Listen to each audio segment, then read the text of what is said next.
This time on EDM Matters. Datsik's failed comeback apology, KAOS Nightclub shuts down, Fisher's inappropriate video, and Kylie Jenner's Riddim cosign. All this and more on EDM Matters. Happy Halloween! I know, I'm super late, but we didn't have a Halloween episode, so just give me this one. As always, welcome to EDM Matters. I'm Matt Meadow. These are the songs and stories that matter. So, after just opening this March, KAOS Nightclub at the Palms Resort and Casino in Las Vegas has officially shut down. When it launched, it was celebrated for its incredible lineup of residents, which included Marshmello, Travis Scott, Cardi B, Alicia Keys, J Balvin, Skrillex, G-Eazy. It was great. But it also made headlines for the incredible price it put on Marshmello in particular, allegedly locking him into a 2-year contract at the club for $60 million. That residency alone probably contributed mostly to his $17 million increase in yearly earnings, as reported by Forbes.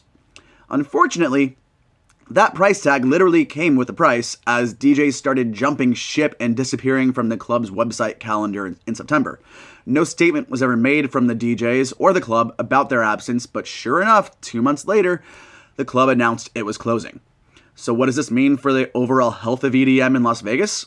Honestly, I don't think KAOS is a good barometer. EDM is still doing numbers at Omnia, Hakkasan, Jewel, Wet Republic, XS, I can go on. KAOS got too big for its britches, too spendthrift, and was located off the main strip, meaning that in a town where being in walking distance means profit, it was destined to fall short. And it's not like EDM isn't appealing to the big spenders either.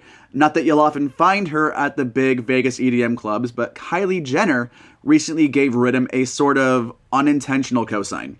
So we all remember the Rise and Shine meme that spread after the video of her waking up her daughter, Stormy, went viral. Well, the producer Level Up mashed up Kylie's voice with Sudden Death's song Behemoth, and Kylie retweeted it. That might seem like a small thing until you remember that Kylie Jenner has 29 million followers on Twitter. So of course, the edit went absolutely viral. Last time I checked, Level Up's original video has 8.7 million views, and Kylie's tweet has 450,000 likes. While I don't think you're going to see Kylie at the next Riddim show in LA, her legions of fans were probably exposed to the genre for the very first time, and that's pretty cool. If EDM is all about plur as much as it claims, then I say we welcome these new fans with open arms and show them the ropes. Moving on, I want to talk about how some DJs treat women, and I want to start with Fisher. The Australian DJ has never made a point of being PC, but there's definitely a way to toe the line between being yourself and being an ass. He recently came under fire for posting a video to Twitter of a group of women cleaning a bar at a club at closing time who were wearing short skirts and thongs as part of their uniform. That's already an issue, but that's for another time. He captioned the video, "Any C words, order a T-bone cleaning service," as if that made the content of the video any less offensive. Look, I get that. They're there. It's nice to look at. But dude, you have to see how that's offensive and degrading to women, especially from such a public figure as yourself. And thankfully, EDM Twitter didn't let him off the hook for it either. So do better, dude. And that brings us to Datsik. Datsik uploaded a video apology a couple weeks ago, and I can't even really, in good faith, call it an apology. It's an abhorrent non-apology that does nothing but attempt to shift the blame to his poor mental health and doesn't address any of the actual wrongdoings he committed. For a quick recap, back in March 2018, Datsik was accused of raping and drugging multiple women while on tour, and as a result, he lost his management, label, booking agent, and everyone's respect. There's more to it, but that's the SparkNotes version.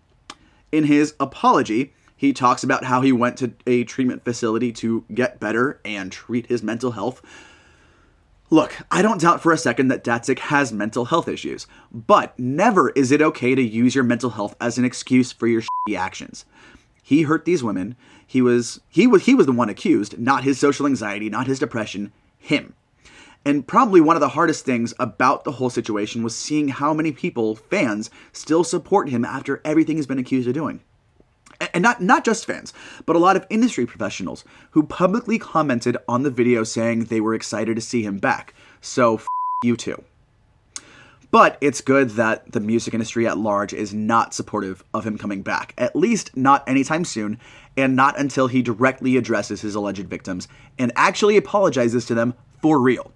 There are plenty of other dubstep artists who are just as good or better that you can listen to and put your energy towards supporting. Why waste it on an accused rapist? Okay, now that the tone is sufficiently gloomy, let's lighten things up a bit by talking about something exciting like some really good music.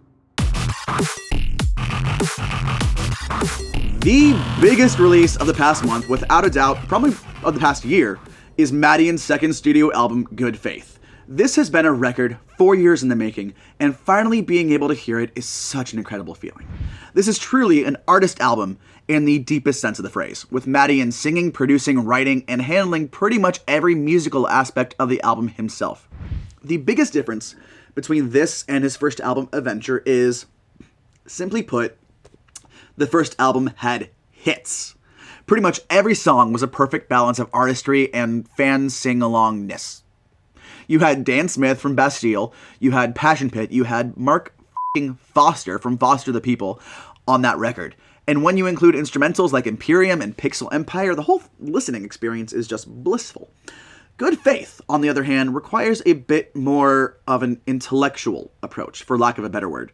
The rhythms and melodies aren't as poppy, the message and delivery are far more niche, but damn, once you are able to lay down with a pair of good headphones and just let yourself sink into the music, it is an unparalleled listening experience.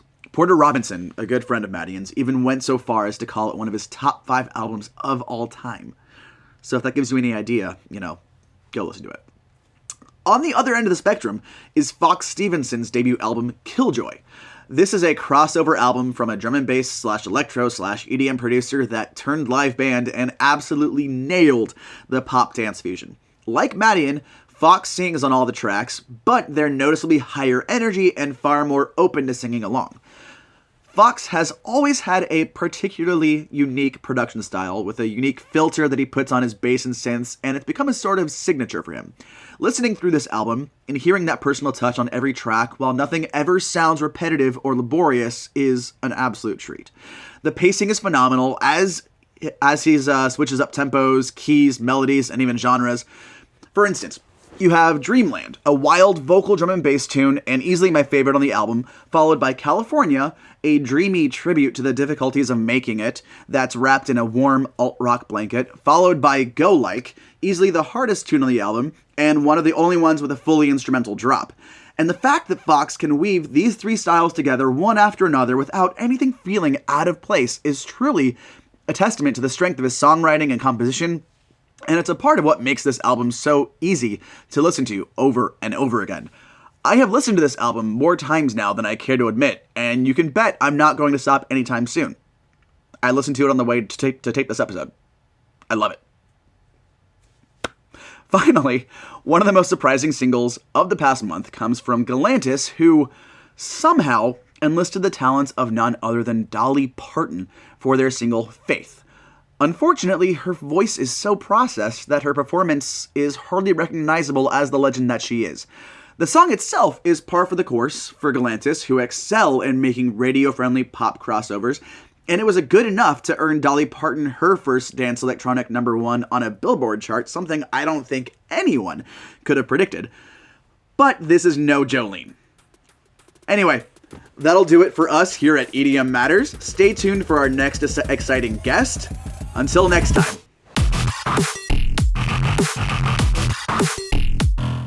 Hey guys, thank you so much for watching this episode of EDM Matters. I really appreciate it. If you did like the video, give it a like or leave a comment below. It really means a lot to us. If you want to see the previous episode, click here. And if you want to subscribe, which we hope you do, go here. Otherwise, we'll see you next time. All right.